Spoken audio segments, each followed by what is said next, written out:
పురోహితిక అమ్మవారండి. అమ్మవారైతే ఇక్కడ పెంకుటింట్లో వెలిసారు అని చెప్తారు.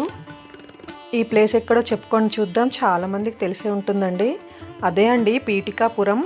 ఒకప్పుడైతే పీఠికాపురం అనేవారండి. ఇప్పుడైతే అందరూ పిఠాపురం అంటున్నారు. పాదగయ అండి. అలాగే మనకి అష్టదశ శక్తిపీఠాలలో ఒక శక్తిపీఠం అండి ఇక్కడ. ఈ పాదగయ సరోవరంలో స్నానం చేయడం వల్ల మోక్షం లభిస్తుందని చెప్తారండి. ఇక్కడైతే పిండ ప్రదానాలు కూడా చేస్తున్నారండి. మనకి కాశీలో చేసినంత పుణ్యం వస్తుందంటండి.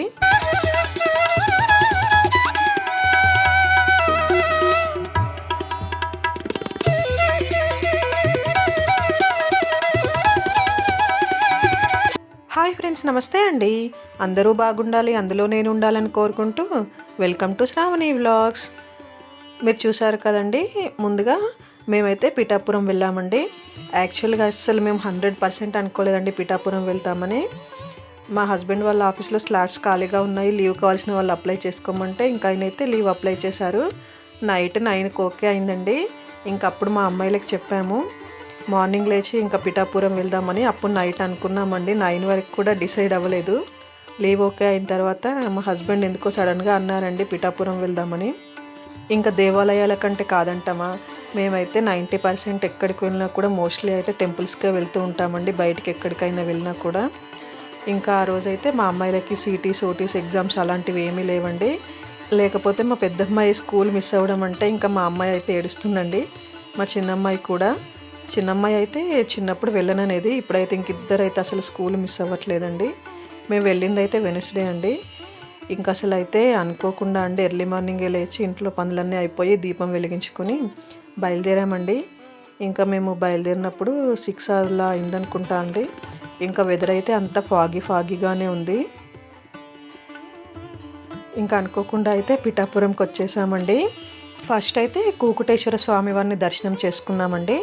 ఇక్కడైతే ఈ నందీశ్వరుడు అయితే చాలా పెద్దగా ఉన్నారండి. ఇక్కడ నందీశ్వరుడు దగ్గరికి వెళ్ళి కూడా దర్శనం చేసుకున్నాము. ఇక్కడ శివలింగం అయితే కొంచెం లైట్ ఎల్లో కలర్ గంధం కలర్లో ఉన్నాడండి ఆ శివయ్య అయితే శివలింగము. తర్వాత ఇక్కడ శ్రీ పురోహితిక అమ్మవారిని అయితే దర్శనం చేసుకున్నామండి.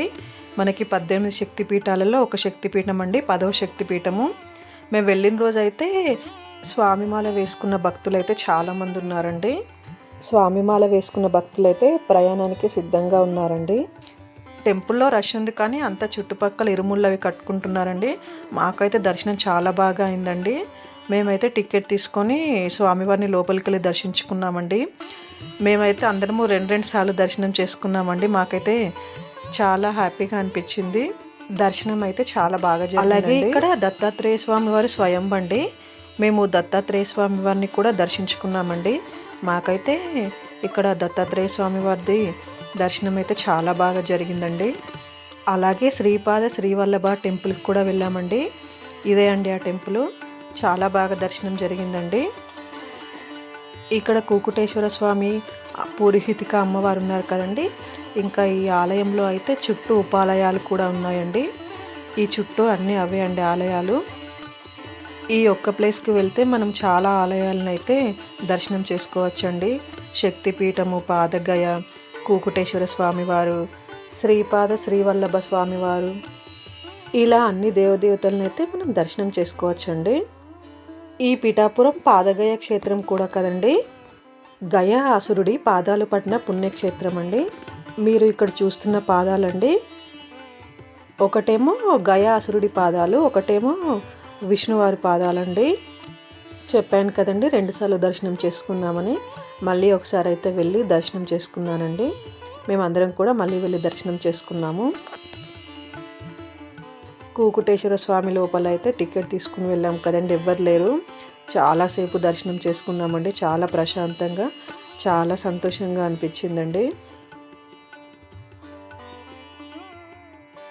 చాలామంది ఇక్కడ పాదగయలో అయితే స్నానాలు చేస్తున్నారండి. మేమైతే కాళ్ళు కడుక్కొని నీళ్ళు చల్లుకున్నాము. చాలామంది ఇక్కడ స్నానాలు అవి చేసి పిండ ప్రదానాలు చేస్తున్నారండి.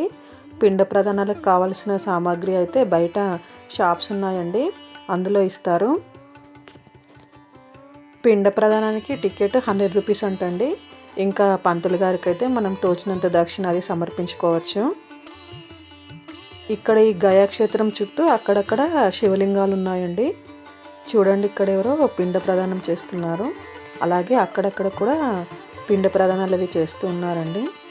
ఇంకా మేమైతే 2 సార్లు దర్శనం చేసుకొని అక్కడ పులిహోరను రవ్వ లడ్డూలు అమ్ముతున్నారండి, ప్రసాదము కొనుక్కున్నాము. ఇక్కడేమో టెంపుల్ టైమింగ్స్ అండి, ఏ టైమింగ్లో ఓపెన్ క్లోజ్ అనేది. ఇంకా మేమైతే టెంపుల్ నుండి బయటకు వచ్చేసామండి.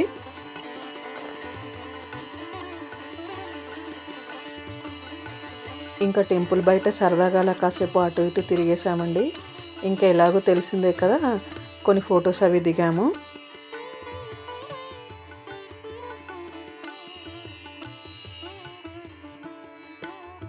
ఇక్కడ ఫ్లెక్సీ అయితే పెట్టారండి, పవన్ కళ్యాణ్ గారు ఉన్నారు.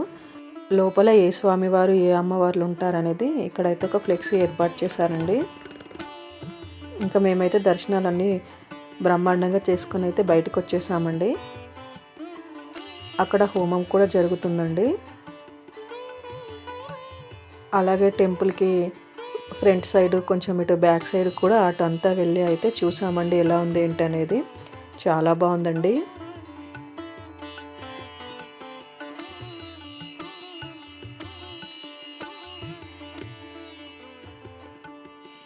మేము వెళ్ళినప్పుడైతే స్వామివారికి అలంకరణలు అవన్నీ తీసేశారండి. స్వామివారికి అభిషేకం చేస్తున్నారు, ఇంకా అప్పుడే స్టార్ట్ చేయలేదు, చేయడానికి అన్నీ రెడీగా చేసి పెట్టారు.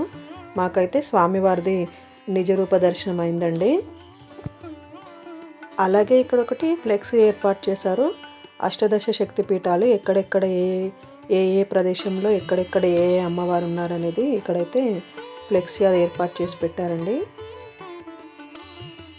చూడండి, పురోహితిక అమ్మవారు శక్తిపీఠము 10వ శక్తిపీఠం అండి. అష్టదశ శక్తిపీఠాలలో ఒక శక్తిపీఠము. ఇక్కడైతే నిత్య అన్నప్రసాదం అండి, ప్రతిరోజు అన్నప్రసాదము. ఇంక ఇక్కడ కూడా ఎవరో పిండ ప్రదానం అవి చేస్తున్నారు. ఇంకా మేమైతే దేవాలయం నుండి అయితే బయటకు వచ్చేసామండి. ఇక్కడ ఫస్ట్ ఎంట్రన్స్లోనే శివయ్య ఉంటారు మనకి. ఇక్కడైతే పువ్వులు అయితే చాలా బాగున్నాయి. ఇక్కడ కొబ్బరి బొండాలు కూడా చాలా బాగున్నాయండి, ఫుల్ వాటర్ ఉన్నాయి. మా చిన్నమ్మాయి ఏమో కొబ్బరి కోసం కొబ్బరి బొండం తాగుతుంది. జామకాయలు కూడా చాలా టేస్టీగా చాలా బాగున్నాయండి. ఇంకా మేమైతే దత్తాత్రేయ స్వామివారిని అయితే వెళ్ళి దర్శనం చేసుకున్నామండి. కొంచెం రోడ్ అయితే నేరో రోడ్ అండి, ఇరుగ్గా ఉంటుంది, జాగ్రత్తగా వెళ్ళాలి. ఒక ప్లేస్లోనే పార్కింగ్ ఉందండి, అక్కడ పార్కింగ్ చేసుకొని ఇక్కడైతే స్వామివారిని దర్శనం చేసుకున్నామండి. స్వామివారు అయితే చాలా బాగున్నారండి. ఇక్కడ స్వామివారి పాదుకలు కూడా ఉన్నాయి. ఇక్కడ స్వామివారిని దర్శనం చేసుకున్న తర్వాత అమ్మవారు మనకి ఫస్ట్ ఇక్కడ పెంకుటింట్లో వెలిసారు కదండి, అక్కడికి వెళ్ళామండి. ఇక్కడ నుండి మనకి ఈ రోడ్ అయితే కొంచెం చిన్నగా ఉంటుందండి, సింగిల్ రోడ్డు. మేమైతే నడుచుకుంటూనే వెళ్ళామండి. అక్కడక్కడ ఒక 2-3 ప్లేసుల్లో అయితే అమ్మవారి టెంపుల్కి వేసి అవి బోర్డు పెట్టారు. మేము ఇంకా ఒక 2-3 దారిలో అడుగుతూ అయితే చివరికి అమ్మవారు వెలిసిన పెంకుటిల్లుకి అయితే చేరామండి. ఇంకా మేము వెళ్ళేసరికి అయితే ఇంకా 12 అయిపోయింది. ఇంకా ఆల్మోస్ట్ ఇంకా టెంపుల్స్ అన్నీ క్లోజ్ అయ్యే టైమింగ్స్ అయిపోయాయి. ఇదిగోండి, ఇక్కడ మనకి కనిపిస్తున్న అమ్మవారండి. ఈ పెంకుటింట్లో వెలిసారు ఫస్ట్, తర్వాత మళ్ళీ అక్కడ ప్రతిష్ఠించారండి. మాకు పంతులు గారు స్టోరీ చెప్తూ ఉంటే అక్కడైతే ఇవి బ్యాంగిల్స్ బ్లౌజ్ పీసులు అవి అమ్మాయి ఆవిడైతే అసలు మమ్మల్ని ఒకటే తీసుకోండి అని అసలు ఆ పంతులు గారు చెప్పింది అయితే వినిపించలేదండి, విననివ్వలేదు కూడా. పంతులు గారిని అయితే అడిగానండి, బ్యాంగిల్స్ తీసుకుంటే వేస్తారా అంటే వేస్తా అన్నారండి. బ్యాంగిల్స్ బ్లౌజ్ పీస్ తీసుకున్నానండి. బ్యాంగిల్స్ అమ్మవారికి వేశారు, అమ్మవారికి వేసినవి నాకు మా 2 అమ్మాయిలకు ఇచ్చారండి. మేమైతే 3 బ్యాంగిల్స్ వేసుకున్నాము. బ్లౌజ్ పీస్ అమ్మవారి దగ్గర పెట్టి మాకు ఇచ్చారండి. అమ్మవారి దగ్గరే ఉంచండి, మీరు తీసుకోండి అంటే మీరు పూజలో వాడుకోండి అని ఇచ్చారండి. ఆ బ్లౌజ్ పీస్ ఇంటికి వచ్చాక ఓపెన్ చేసి చూస్తే అది కర్చీఫ్ అంతే ఉందండి, హాఫే ఉంది. ప్రసాదం అయితే చాలా బాగుందండి. ఇప్పుడు మీరు చూస్తున్నది సామర్లకోట అండి. భీమేశ్వర స్వామి దర్శనం చేసుకుందామని వెళ్ళామండి. పిఠాపురం నుంచి సామర్లకోట వెళ్ళామండి, దర్శనం చేసుకుందామని. మా జర్నీ ఎలా జరిగింది, భీమేశ్వర స్వామి దర్శనం జరిగిందా లేదా, మా జర్నీ ఎలా సాగిందనేది నెక్స్ట్ వీడియోలో పోస్ట్ చేస్తానండి. ఈ దేవాలయం అయితే చాలా బాగుందండి. ఓకే అండి, మరి బాయ్.